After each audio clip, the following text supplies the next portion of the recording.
جهاز أصغر من علبة الكبريت بيقدر ينقذ حياتك.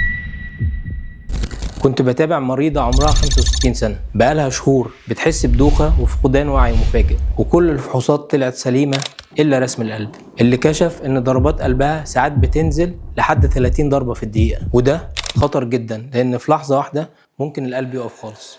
والحل الوحيد زرع جهاز البيس ميكر اللي قد علبة الكبريت. وتعالوا افهمكم وظيفة الجهاز الصغير البيس ميكر ده ايه. ده جهاز بيتزرع تحت الجلد وبيبعت اشارات كهربائية للقلب عشان يحافظ على معدل ضربات ثابتة للقلب. ونفس المريضة اللي كنت بحكي لكم عنها بعد ما ركبنا الجهاز ده رجعت تمارس حياتها عادي خالص من تاني يوم، والمشكلة طبعا اللي كانت في رسم القلب اتحلت الحمد لله. ومعلومة عن الجهاز ده بيقعد من 5 ل 10 سنين شغال ومش محتاج يتغير. فنصيحتي ليكم لو بتحسوا بدوخة او فقدان وعي متكرر حتى لو دقائق بسيطة ما نستهونش، دي ممكن تكون إشارة إن قلبك محتاج جهاز البيس ميكر أو منظم ضربات القلب. كان معاكم دكتور أيمن حامد، استشاري أمراض القلب والقسطرة بألمانيا. لو عندكم أي استفسارات اكتبوا لي في الكومنتات وهرد عليكم، وأشوفكم في فيديوهات تانية. سلام.